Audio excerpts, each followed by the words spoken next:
ñooñu jàngal mais assemblée taxawuñu fa defuñu fa lu nit fa mën a fàttaliku am na ay nii def nañ ci assemblée bi 2 ans 3 ans defuñu fi la mën fàttaliku mais am na ñoo xam ne def nañ fa 5 ans rek mais ñu ngi leen di fàttaliku. kon nit mën na bees ñàkk expérience ñëw. marqué son mais bien sûr loo ñëw def la rek yow gis nga ko fii yow ñii am na ñoo xam ne dañ leen transformé en technicien te ñu nekk te daaw ñu nekk technicien wala am waaw. am na ñoo xam ne dañuy jàng sur le tas. donc assemblée d'abord bëgg sa mission la xam ne da nga représenter ay nit. li la fa indi mooy seet lan la état bi di liggéey vote de la loi contrôle évaluation. loolu boo ko comprendre ci ngay dëkk ci ngay dem. am na député yoo xam ne yi nekk nañ ci assemblée pendant 5 ans. seen temps de parole. boo ko boolee pendant les 5 ans matul 30 minutes. te nga am député yoo xam ne yi sur la loi de finances et tous les ministères. ay jigéen yoo xam ne yi amuñu baccalauréat bari nañu ñoom Fat Aïdara ay Seydou Wade dañu ñëw régulièrement di interpeller ministre sur des questions approfondies. je pense à Mously Diakhaté par exemple. voilà oui parce que jàng nañu la représentation. donc nekkul ci loolu ensuite li ngeen di wax expérience parlementaire wala expérience ministérielle mais écoute yéen yaakaar na ngeen ne xale yi nga xam ne bi ñuy falu nii ñoom Fada ñoo leen mag bi ñuy falu. c'est vrai. mel laaj c'est vrai. Fada 26 ans la falu.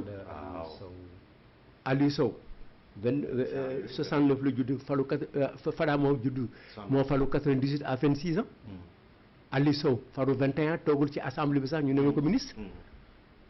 Idrissa Seck 88 mu nekk directeur de cabinet de Abdoulaye Wade. donc li ngeen di wax da ngeen ko relativiser. mais bu fekkee ne ay agrégé la mais assemblée bi am na benn xam 4 agrégé la ñoo nekk ci biir. am na moment boo xam ne tu avais tous les responsables de parti. oui. toute la gauche, le PDS, le Parti socialiste, le parti de Arib Agne, l'AFP, le parti de Mamoun Niass, tous sont là. Les Omar Khassimou Dia, qui ont été libres, moi installé usine coopération yi fi nekk yëpp ingénieur agronome. mais lan ngeen di wax kii. Omar Khassimou bu URD. Omar Khassimou Dia turandoom. Ah d'accord, ok. Il a été le premier conseiller technique de Habib Thiam en matière d'agricole. Ok. Il a été le président des agronomes du Sénégal. ay sayet ak yi nga gis yëpp mooy nekk premier directeur bi ko installé après soo ko jox keneen. oui quand même. mais quand même c'est de l'expérience. c'est une expérience. est-ce que ñu dañ ko am wala ci ay at la du ci at. du ci xam-xam bi ñuy ñëw. bu ko defoon nañ ko relativiser. par contre aussi. mais ñun bi ñuy ñëw dañu amoon ay nit yoo xam ne c'est des hommes forts de la société privée. les Fada les Vava. les Daouda Faye Babacar Gaye d'autres de xam ne dañuy jàng def commerce def industrie di liggéey avec l'étranger. d'accord. Vava faisait des milliards de francs à l'exportation. moo tax lan ngeen ñuy wax il faut nag ñu regarder les choses doucement. génne c'est-à-dire y a maintenant y a un an. mais dañ koy comparer peut-être ak législature bi passé wala législature bu 2017. oui oui parce que on ira plus loin. parce que il n'ira plus loolu yëpp di ko indi. ba mënuñu xam lan la c'est parce que assemblée nationale. administration aussi. dafa xewi par rapport à assemblée bi ñu bëgg. dëgg la. parce que tey normalement ku nekk da nga ñëw toog place. ñoom waroon nañu fexe ba tey ñu étiqueter. place yëpp. nga xam ne ñëpp dañuy toog ni nga xamee les couleurs nga xam ne fii la libéraux yi dem fii la yem fii la yem. mais c'était comme ça. moo tax boo ubbee assemblée nationale bi bu ñuy yooxoo rek nga dañ leen naan le côté gauche wala le côté droit wala le centre droit parce que dañ leen classer en fonction de seen nombre ci assemblée bi ba pare coloré ko. noonu la ñu koy gisee c'est comme ça qu'il faut. mais loolu du nekk assemblée xam ne dañuy nekk di. naan parti bi ñooy toog fii est-ce que puisque assemblée nationale aussi. les députés représentent le peuple. oui mais non encore une fois du question yi ñi parti bi ñooy toog fii groupe moo fa toog. groupe politique moo yore administration bi moo tax heureusement que ñu am groupe mais bu ñu woon amuloon groupe tey du ñu am poste député te bu fekkee ne dañu am débat organisé dañ leen di sédd mën nañu ne et puis ñoom mënoon nañu nekk 35 tey. 130 35. 35 yi mënoon nañu wax dañu am débat organisé ñu ne may leen 5 minutes. pour les 35.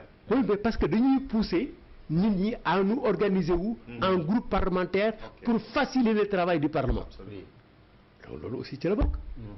loolu bu ñu ko deful du sotti donc am na problème yoo xam ne du loolu rek moo koy réglé. dama mës a dégg ci sa wax ngay wax yow bi nga nekkee président groupe parlementaire yow yaa fexe woon en tout cas avec Ablaye Wade pour ñu wàccee nombre bi constitué groupe parlementaire pour que en c'était pas du man Iba Der la principalement Babacar Gaye qui était président du groupe et qui avait une compréhension aussi politique et technique de la chose parce que mais mosul nekk député bi mu ñëw est-ce que nekkoon na conseil gisuma ko mais en matière parlementaire bokk na ci ñi nga xam ne ci réew mi mën la wax te tudd leen parce que dafa bëggoon affaire bi daf ko bëggoon daf ko jël en charge ba pare nekk bi muy ñëw noonu nekk pratiquement quelqu'un qui s'est destiné qui dit je suis en mission donc loolu aussi loolu ci la bokk donc loolu moo tax ñu organiser groupe parlementaire yi maintenant ils sont organisés en groupe leur groupe est là mais am na benn espèce nœud gordien bu taxaw fii il faut ñu seet lan moo ko indi pour que ñu mën ko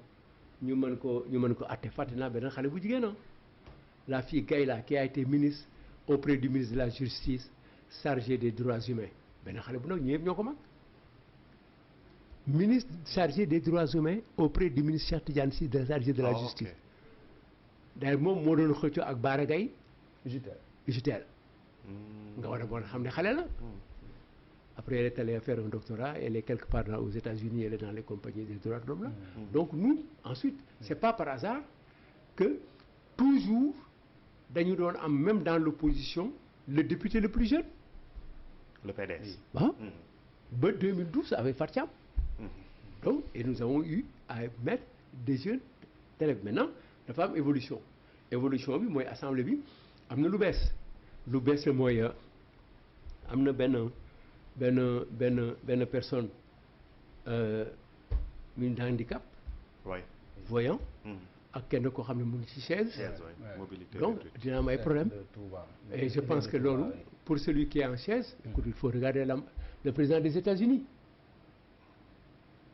ils ont eu un président en chaise ensuite Thierno Ibrahima Seydou Ndaw a dirigé en un certain moment pendant des années l'Assemblée territoriale du Sénégal très malade et pratiquement paralysé maintenant c'est le problème des non-voyants li muy indi nag mooy ñaari chose il y a une adaptation à l'Assemblée sur le plan organisationnel et ça c'est l'administration du Sénégal pour les mettre dans les mêmes conditions que les autres et ensuite il va se poser d'autres questions pour ñoom ñaar ñëpp notamment pour le non-voyant la documentation en braille donc tout ça là mooy le mettre moo tax ma ne mettre dans les mêmes conditions que les autres députés mais bu waree dem assemblée de nekk membre de la commission de santé war a dem à l'assemblée générale de l'OMS wala mu nekk dans une ñu élire ko ci benn député CEDEAO wala donc il y a des questions d'amélioration de l'assemblée et loolu pour ñu mën ko il faut que ñi à partir de ce moment bi ñu xam budget assemblée nationale ñoom ci seen bopp lan lañ ciy def ñoom lan la ñuy def ci budget bi ak naka lañ koy contrôler bon en tout cas ça a été un combat de gis naa Guy Marius Sagna doon na si wax lu bëri donc on espère que plus actuellement ils ont la majorité sûrement dina am xëy na ay évolution maa ngi lay dégg chaque jour ngay cité la cas Thierno Bocoum bi nga xam ne def na si liggéey bu am solo bi mu fi nekk ñu koy nuyu au passage alors beneen sujet bi ñu dem bon dañuy rester un petit peu si assemblée nationale parce que ñu ngi war a wax si wàllu loi d'amnistie bi tëgguñ ko mais ñun fi ñuy fas yéene waxtaane mooy conséquences yi mën a am si wàllu politique si wàllu justice parce que ku mel na Aïssata Tall Sall moo indiwaat débat bi wax ne nañ ci def ndànk c'est plus facile à dire qu'à faire parce que tout simplement il y a beaucoup de personnes yoo xam ne bénéficié wu nañ ci am liberté ba nekkaat seeni soxla te buñ ko dindee ñooñu dañuy pertaat loolu ñu amoon cité na aussi l'exemple du président de la République ak de son premier Ousmane Sonko yi nga xam ne nee na loi amnistie bi moo tax ñu génn kaso ñeneen tam jël le contre-pied gis naa ñoom Bamba Cissé ak ñu mel bind ne li muy wax ci wàllu rétroactivité ci ay loi pénale loolu ci droit administratif la ku mel ne Ismaïla Madior Fall tam wax na ci ne c'est le juge qui a le dernier mot il parle du juge constitutionnel parce que le président mën na saisir le juge constitutionnel pour demander ko avis par rapport à cette loi mën na aussi ñu voté ko ba pare mu saisir wala député yi saisir alors yooyu yëpp nag xëy na du ñu dugg trop sur le débat juridique mais bu ñu gisee li nga xam ne quand même xewoon na fi mars 2021 ba 2023 ba ñu jaare fa di su juróom Pastef